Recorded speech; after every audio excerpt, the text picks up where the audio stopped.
Polisi musini wa Masaku mekia mbini nzovi mbatane yenalato wa silingi milioni 3 katono nyanya na ila ikuseo vya uagisio ni cha kilima katheka kailelu ni mwenene wa kuma makutano kuka musini wa Masaku kuyanana na komanda wa movisa ma polisi kauntini ya Masaku Isa Mohamud ni kana ni maende na osima na ene kamboni olao seo vya nzovi uvadokanu na miyao ingi ayumbola kana ni meki tembini esidilwe 13 ava kauntini ya Masaku mautiwa nzovi eno mbatane. Daniel Mwangala na ilivote.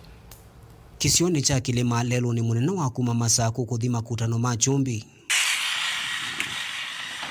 Va maofisa ma polisi matongwewe ni komanda wo Isa Mohamud maitwa Aisha Musako kuma utukuni wayo na kuvidhukia mwako umwe ulambeni wa kambuni ya kusawia mikate indi na kambuni usua mikate kuvingwa watu ikidho kiwanda cha usawia nzovi ya Chati.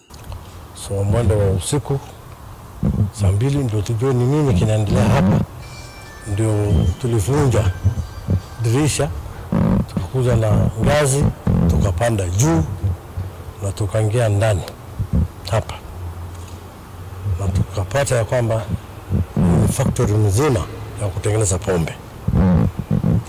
Pombe aina mbili, pombe za vodka ambaye moja inaitwa Everest na ile nyingine inaitwa San Antonio. Inki komando wa maofisa ma polisi va kauntini ya Masaku Isa Mohamud na umbola kananzo vyesu ya lato wa silingi milioni 3 katono na idhi tundidho usua isionesia Kajiado Kitengela kati wengi vandhi ya Kenya ndakulia ene ndikwithi wa memedho. I wish to confirm that the seals, the exercise duty which are on this Everest, these are fake. These are fake stamps, excess stamps. So that means the government is losing revenue. That means the content of this thing has not been satisfied.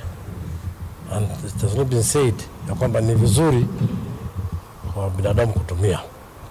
Unajua madhara ya hii ni mambo ya afya, haswa mambo ya vision, macho, kuona, na nervous system.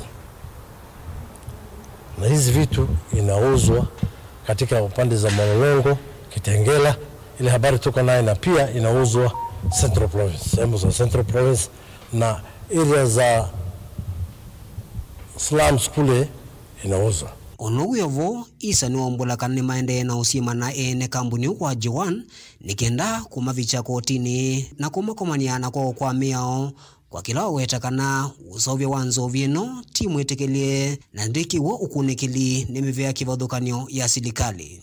Ni kambuni inaitwa Jowan Holdings Limited ambaye directors yao ni Nicodemus Njogu, Sovata Wanjiru. Hao ndo ambaye directors hiyo Jowan Holdings ambaye walikomboa hapa. Huyu bwana anatumia machupa, fulani hizo machupa zimeokotwa, hizi ni za kuokotwa. So anaziosha hapa, anazilabel hapa na zile ambayo imetumiwa na customer kule. Sasa anaziosha tu tena ana repackage. Anafanya repackaging.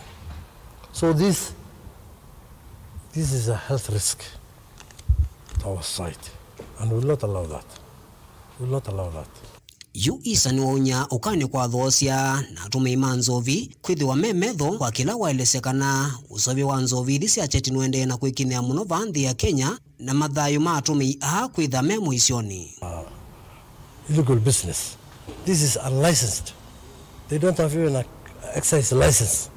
They don't have the county license. There's nothing which is licensed here. This is an illegal business, illegal activity, illegal manufacturing fund. And of recent, there's this proliferation of these illegal manufacturing farms in the country. Kila mtu anatafuta Wachumba kidogo na nini, aidha na kidogo tu anaunganisha vitu nini, anza kutoa vitu sasa. Kwani process ya pombe inakuwa hiyo tu kidogo. Kila mtu amekuwa tu ni expert ya pombe. Hakuna expert, kila mtu anataka kuwa watu watu apate pesa. Na hatutakubali hiyo. Kwa serikali hatutakubali. Thini wa musako esililwe 16 nimeki wambini vala kuonekili mbeange wende na utraiwa. Daniela Mwangela, Mutongoi TV, kumova kisioni cha Kilima Katheka Kai, lelo ni mweno wa kuma masaku kuthima kutano machumbi.